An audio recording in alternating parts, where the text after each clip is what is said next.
What up, what up, what up? Welcome to Believe in Rams, part of the Believe Network. Aaron Coscarelli back with you alongside my favorite co-host, Tyler Dragon of USA Today. My only co-host, really.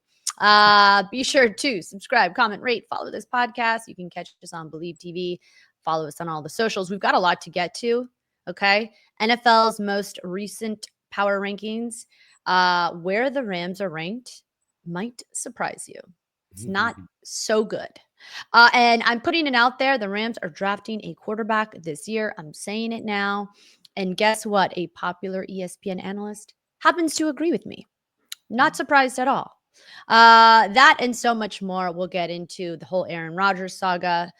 But first, let's pay our sponsors, shall we, Ty? BetOnline is the world's most trusted betting platform, your number one source for betting on all the madness. Even if your bracket is busted, BetOnline has more ways to stay in on the action. A free Sweet 16 bracket and live betting on every remaining tournament game. They've got the largest selection of odds on everything: college basketball, MLB, NHL, MMA, and you can even make a bet on who you think will be the first overall pick in the NFL draft. Is it Cam Ward? Is it Travis Hunter?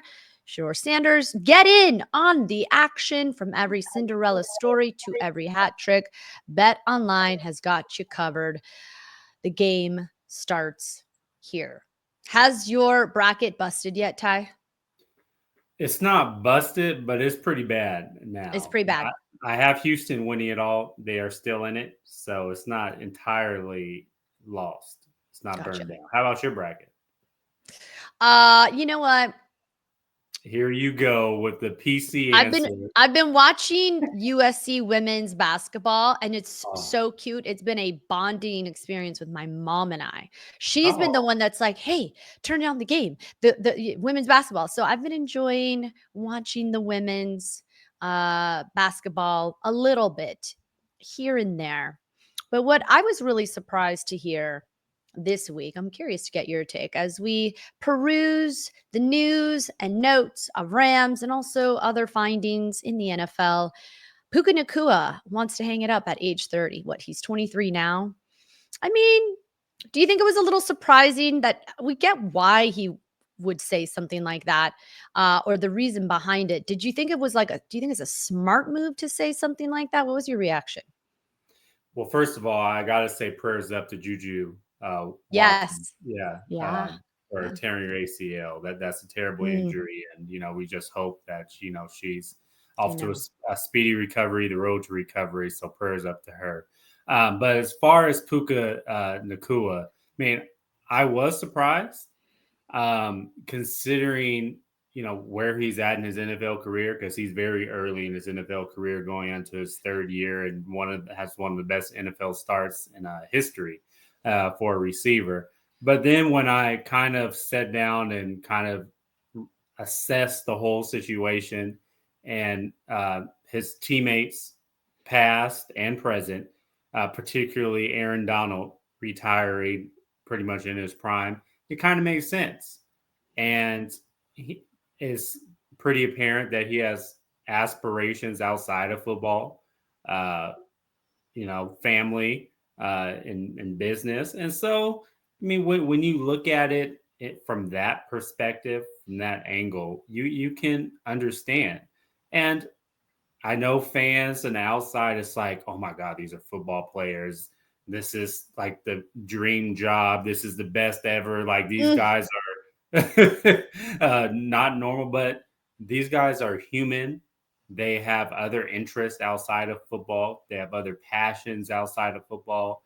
And in football, while it is a huge part of their lives and it's what makes them money, makes them rich, gives them a certain lifestyle that a lot of us aren't accustomed to, they also understand that there's a life after football, and they want to enjoy other aspects of life other than playing on the football field. So I get it, especially having family members who played in the NFL, being an athlete myself, not on that high level. I do get it that sometimes after you enjoy a career in a sport after X amount of time, you want to go on to the next chapter. And props to him for already knowing that when he turns 30 years old. Now, he could change his mind. What if he's on the cusp of breaking records? He wins some Super Bowls. He can obviously change his mind, but I give him a lot of credit for having the wherewithal, the awareness, the self-reflection, and just knowing Yeah. himself well enough to know that, this isn't what I want to do for the rest of my life or into my 30s. Yeah. Yeah. No, I respect it. Look, I think it's so important whether you're a pro athlete, whether you're a broadcaster, whether you are a parent, a mom, making sure you find ways to diversify your portfolio. A lot of these athletes, and you know this, they get stuck with the identity of what their performance is, whether it's on a stage or on a field, or they're, in some way their career puts a spotlight or a status on them. It then becomes very challenging to be the person you are without that title. It's probably why Tom Brady kept coming back year after year, because who is he without uh, being a professional football player on a football field? And I do think it's admirable when you're 23 years old and you realize you're not just a football player, you're a man with goals, aspirations, wanting to help the community. And look, football is different than bowling, it's different than baseball. It's a contact sport. And it is a very physical, enduring toll on one's body. So what Puka does day in and day out is exactly, it's like what Aaron Donald in his prime, hanging it up, could have done 2 more years, but he decided life after football is just as valuable as life during the season. And it's not easy for these guys when they hang it up to look beyond the game. So admirable. I think it was interesting why he even felt the need to vocalize it, but I respect him through and through. And it's not easy to when you get all this glory and this fame and this money to think about who will you be when it goes away, because it does eventually go away. In fact, you had a chance to talk to a Hall of Famer himself. Maybe we can drop a little promo about an interview you just recently did. Can you tell us a little bit about who you interviewed and what you guys talked about? Give us the scoop. It's crazy. Great minds think alike, because during your answer and after my answer, I was just thinking, I literally just interviewed Barry Sanders, and he might be the most famous athlete to retire in the middle of his prime. And I even asked him, I was like, you were projected to break the NFL's all-time rushing record when he retired after the 1998 season. You were regarded as the best running back in the NFL. You could have been. A lot of people think he's the best running back ever still, but he retired after the 1998 season in the middle of his prime. And I was like, you could have broke these records. You had all this in front of you. Do you have any regrets about retiring? He's like, no. I was at peace. And, I know I was inching closer to that NFL rushing record. And, that was a record that, is important to me. But overall, when I look at my career, I was satisfied with what I accomplished in my career. And I was at peace. And that is the biggest thing to me when it comes to athletes. They have to be at peace with their decision. That is the most important thing. It's you have to take the athlete out of it and look at the human perspective. And if Puka Nacua, if Aaron Donald was at peace, if Barry Sanders was at peace, who are we to say, well, that's the decision was right or wrong? Mm-hmm. They Mm-hmm. know better than anybody else, listening to their body, listening to their mind, and most importantly, listening to their heart, whether or not they want to continue playing or not. And I mean, Aaron Donald, arguably the best defensive tackle in the history of football, going to be a first ballot Hall of Famer, won a Super Bowl, Barry Sanders, Hall of Famer, the best Lions player in history.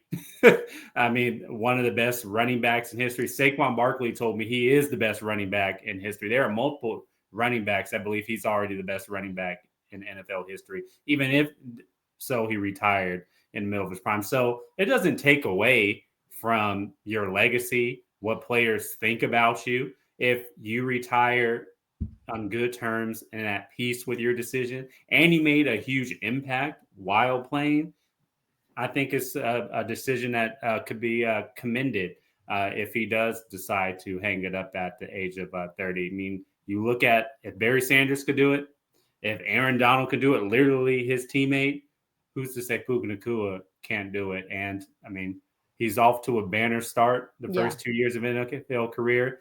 He has a really, really good number two wide receiver, maybe even 1B wide receiver in Devontae Adams now. So who knows uh, what the ceiling is for Puka Nacua going forward. So, I mean, I applaud his Mm-hmm. his thinking right now to just have that awareness that he doesn't want to play till he's 35, 38.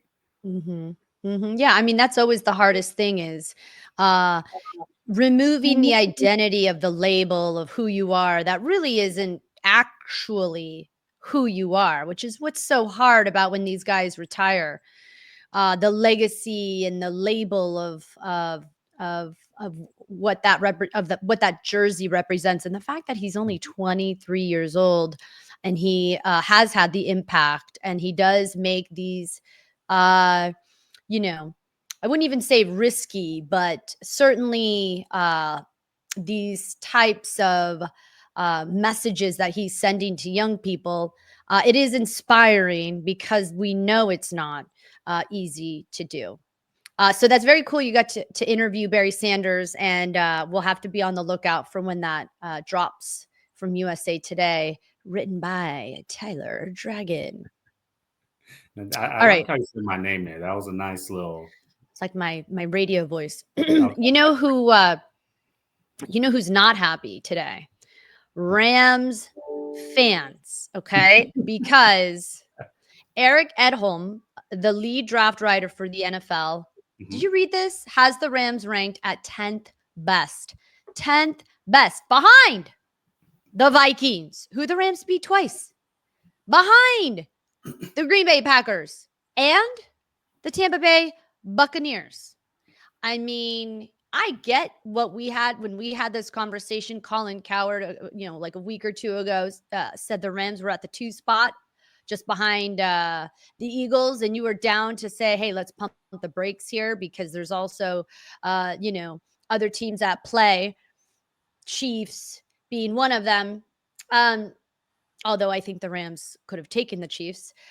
How are you feeling after free agency? Devontae Adams, they re-signed Stafford 10th. Like, how do you feel about that? So I get the I mean, not the Vikings, the Packers being ahead. The Packers beat them head to head in the regular season Yep. at SoFi Stadium. I do not get the Vikings. The Rams swept them last year in the regular season and beat them in the postseason. The Bucks. I mean, I would have the Rams ahead of the Bucks. Um, I can get the argument on the other side, but I still have the Rams as the better team on paper. To me, I feel like he is predicting that Matthew Stafford is going to uh, going to have a decline in 2025. I think he's predicting that Devontae Adams isn't going to have as big of an impact as we all predict. And that defense, they are going, especially that secondary, maybe they'll take a step back and they're not as good as they were last year. And maybe their linebacking corps is what I believe is a weakness of their defense is not going to come to play. So while I think the ranking is bad, I can see a few of those teams being ranked ahead of the Rams, but the Vikings, come on, the JJ McCarthy led Vikings. I mean, Come on yeah, now. I don't get that, and I also don't get the Tampa Bay Buccaneers. I would I would at least have the Rams at the lowest 8. At the lowest. I mean, I think you can easily have the Rams as a top 5 team in the NFL going into this coming season. Sure. Yeah. I mean, we get the Ravens, even the Commanders you actually mentioned. Um, the Packers are an interesting one, but the Vikings, that's a no. That's a hard pass. The Buccaneers, that's a bit of a head scratcher. Why don't you guys listening let us know, as we always appreciate your feedback and we want you to rate, comment, subscribe, do all the things you're supposed to do when you're listening to a podcast. So I would say if I could say going into this coming season, I would have in the NFC the Eagles ahead of the Rams, the Commanders, The Lions is fair. The Lions, and that's probably it in the NFC. The Honestly, now Commander. Did you say the Commanders? Sorry. the Eagles, the Commanders, and the Okay. Lions. Now in the AFC, that it gets kind of dicey. Bills, the Bills, Raven. the Ravens. The Bengals are going to be good next year. The Now I Bengals don't. were the Bengals were ranked 11th. I mean, that's Yeah, another thing that doesn't make sense. I mean, it's certainly before the Vikings or the Bucks, but yeah. I would. I like Houston, you and I also like the Chiefs. Now, mhm. then I think I will have the Rams slightly ahead of the Bengals, but I still the AFC team's better than the Rams. I would have the Bills for sure, the Ravens for sure, the Chiefs for sure, Texans, and then Rams. Yeah. Okay. Well, let us know, you guys. This is an engaging. All personalities and perspectives are welcome. Let us know what you think. Mock drafts galore. A 2025 NFL draft preview for ESPN had Field Yates naming the Rams as his favorite team to watch to target a quarterback within the first two rounds of the draft. And remember, the Rams don't have that second round pick because of the Braden Fisk trade up situation. But they do have the 26th overall pick. No way. So it's interesting. I love marinating on this, which is why we all have a mock draft. You made another one, didn't you? You have like 2 or 3 of them. I'm about to make another one. I have one out right now. I have another one coming out later this week. Another shameless plug. Ooh, 2 plugs in this podcast. Listen, we are shameless here. We will do anything we can to keep Tyler Dragon on our show. Because you really are the best in the business. But I would like to just give myself a pat on the back, and you heard it Of here course, first, guys. you deserve Thank it. you very much. Thank you. I appreciate that. You're Thank the you, best Ty. host. You're the best host in the business. I'm the best I'm the GOAT Rams host. How about that? I'll take it. Just kidding. But no, look, listen, hear me out, okay? Hear me out. The Rams have to draft a quarterback this season. They have to. And let me explain why. Okay. The Rams are on a basically year-to-year deal. They are restructuring his deal, Matthew Stafford's deal, every single year. They will lose leverage as Stafford is aging. What is he now? Is he 37 or 38? I believe I he's think 36. No, I think he just turned 37 in February. Okay? You're right, 37 Which February. means Stafford is getting older, folks. He can still sling it. He can still ball out. Don't get me wrong. But the time is now. If they don't draft sort of the heir apparent second coming to watch and learn from a guy like Stafford, I get it. Like you said, the talent pool may be better next year, but time is running out.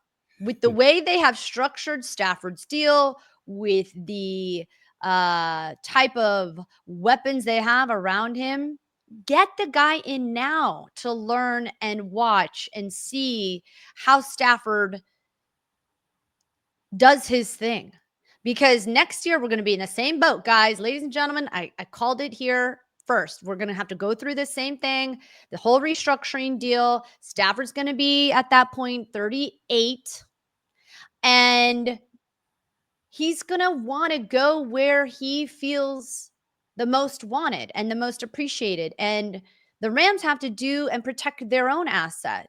And continuing to give Stafford tons of money for an aging quarterback without protecting and having themselves in a position where they're able to, fire off with someone who could be like a Jordan Love, let's say, they it's a non-negotiable. It's happening. It's going to happen. Now, do I think it's going to be at that 26 spot? Mm-hmm. No, obviously. But how do you feel about my argument right now? I feel like you're not supporting the teamwork that we bring to the show each and every day. A couple things there. Now, first of all, that it hit home for me because you said Stafford's old and he and I are literally the same age, so that hit home. I know. Sorry. The second part of that is now I feel like the Rams can wait a year, and I say to draft a quarterback. I say that because nobody really believes that this is going to be Stafford's last season with the Rams. Next year, he's still going to be with the Rams. Everybody believes that. It's not like you're just totally don't have a backup quarterback. You got Jimmy Garoppolo. I know he has his flaws and deficiencies. He still was quarterback of a team that went to the Super Bowl. They did draft Stetson Bennett. I know he's not a starting quarterback. He may be at best a number 2 quarterback, but probably a practice squad number 3 quarterback guy. So you have quarterbacks behind Stafford in case I feel like the Rams could be comfortable if Stafford had to miss a game or two and you have Jimmy G. You can hold down the fort for a game or two. Not saying he's the savior at all, but that is a type of situation where you can wait on a quarterback. And next year's draft class, the quarterback position is projected to be a lot better than this year's draft class. So you don't have a second round pick. You have a first round pick. You can't draft a quarterback in the first round. No. Not when your team just went to the divisional round, had the eventual Super Bowl champions on the ropes. So you have to upgrade around the quarterback position so you can maybe make a run at Super Bowl 60 this coming season. Now, maybe third, fourth round, you can talk me into a quarterback, maybe a Jalen Milroe. I would love him and Sean McVay's system, a mobile quarterback. Yes, he's kind of raw passing the football, but maybe with Sean McVay's tutelage, with him holding a clipboard, watching Stafford, he can develop into a better pocket passer and he uses legs. Again, I've said this in previous podcasts. I would love to see Sean McVay have a mobile dual threat quarterback in his system. I mean, can you imagine like Jaden Daniels? Like it would just look at your face. Like, can you just imagine what Sean McVay would do with a dual threat quarterback? So yeah, I would love to see that type of quarterback in Sean McVay's system. So maybe third, fourth round, a type of round where Jalen Milroe could be picked and projected to be available. But I feel like the earlier picks, especially your first round draft pick, needs to be you need to draft maybe somebody in defense, a linebacker, a cornerback, maybe bolster that wide receiver corps, draft offensive linemen, something to help that quarterback position or help your team when you don't need to upgrade quarterback right now. So yeah, to answer your question, I don't think the Rams have to draft a quarterback this season, but the next 2 drafts, they have to draft a quarterback. I mean, look, all amazing points and heard loud and clear. You've said this before on a previous episode. I just think, listen, guys, you heard it here. Okay. Like I listen, if they don't draft a quarterback, I'll eat crow. That's fine. Let's do a bet. Let's do a bet. Let's do a bet If the that, Rams, okay, go ahead. yeah, that somewhere in the draft, I'm not saying This year, it's first round, it's second round, like Field Yates is suggesting. I'm saying later in the rounds, there's going to be something that's going to come up that Sean McVay is going to be licking his chops and he's going to say, I want to, you said tutelage, and that guy. That's going to happen because, in my opinion, having someone now, this is even though Stafford, I do feel confident he is going to come back next year. The Rams have to protect their assets, and they know they're working with diminishing returns. Even though Stafford's still amazing, now they've got Devontae Adams, they've got Puka, they've got Kyron. They're probably going to draft a running back to help out Kyron Williams, but putting a guy behind Stafford at 37, even if Stafford stays there for 2 years, makes more sense than putting a guy and hoping he figures it out within a year behind Stafford at 38, who most likely is going to move on that following season. So, all right, let's bet. If the Rams draft a quarter, and I'm talking about a quarterback in the first through round 1 through round 6. Round 7 doesn't count. There's not going to be another Brock Purdy type situation going on in LA. So if the Rams draft a quarterback in rounds 1 through 6, I owe you a drink. If they don't, then you owe me a drink. Deal. Deal. You heard it here, guys. Rounds 1 through 6. I think that's actually fair. Because the 7th round, it's kind of like a throwaway. Yeah. You're right. Not a lot of Brock Purdy's just chilling in round 7. So that feels like a fair trade. Right. And I think people at home are going to agree with me because I made a solid case. So, but you guys chime in. Please let us know. Do you agree that the Rams are going to find somebody rounds 1 through 6? I agree. The talent pool is not going to be maybe necessarily what it is next year, but I don't know. I think that the Rams are looking to take advantage of what is going to be on the roster this season, and they're going to want to put guys that are learners, that are quick learners, and that are going to adjust to the game. And getting a guy like somebody to back up Stafford, even though they have Garoppolo, I get it, but Garoppolo is not. He's not the future. He's just not the future. He's not. No love for Jimmy G. He's a solid, reliable, respectable, and talented backup. But I think his days in thinking Garoppolo is going to lead the charge in LA might not be the case. Okay, we got to wrap up soon, but really quickly, I did want to get your take. The Aaron Rodgers saga. I know people at home. Yep, shaking my head. SMH, as the kids say. So I asked ChatGPT 3 things. Should Aaron Rodgers retire? Should Aaron Rodgers play for the Steelers, or should Aaron Rodgers play for the Giants? What do you think? And then I said, of the 3, what is the best decision for Aaron? What is your answer? And then I'll read to you what ChatGPT said. The answer is the Pittsburgh Steelers. It's the most playoff ready roster that Aaron has available to him. The New York Giants are not going anywhere. They certainly need a quarterback, but I would like to see the Giants draft a Shedeur Sanders. So you can pair him with Malik Neighbors, and you can see that offense kind of grow and develop with Brian Daboll. So to answer your question, the Pittsburgh Steelers, Aaron Rodgers just delaying the inevitable. I feel like I want to knock on his door in Malibu, California. He doesn't live too far from either of us. Like, Aaron, what's the holdup? Can you just hurry up and get this decision over with?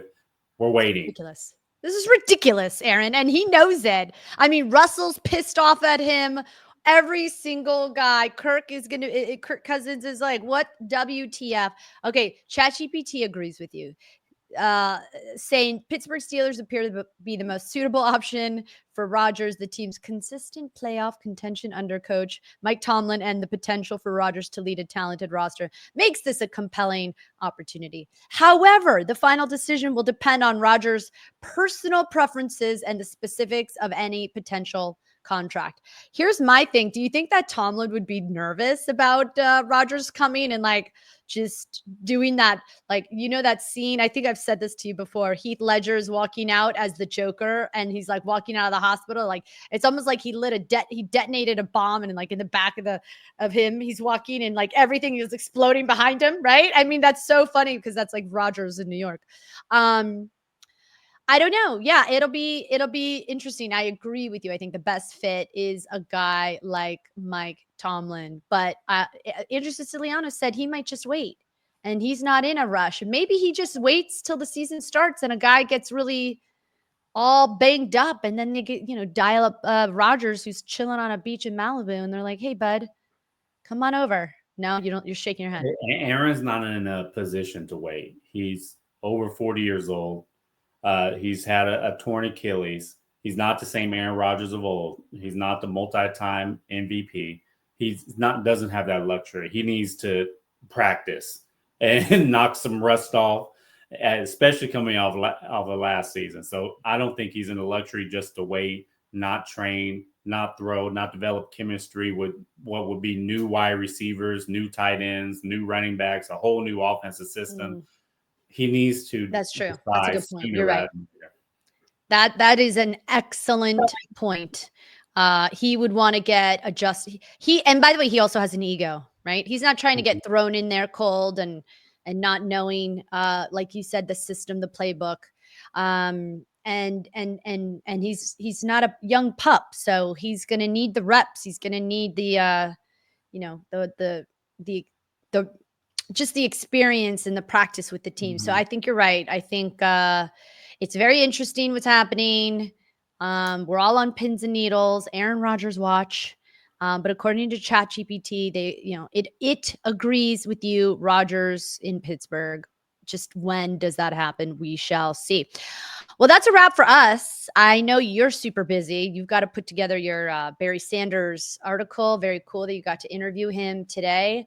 Tyler, it's always a pleasure. Thank you for making the time. And we'll see you this week again because we've got Sam Farmer on deck of the LA Times, and he's amazing. So we'll ask him.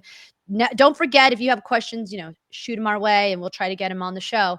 But thanks, Ty. Have an amazing week. It was great to connect and chat. See you Friday. We'll see you later. Bye, you guys.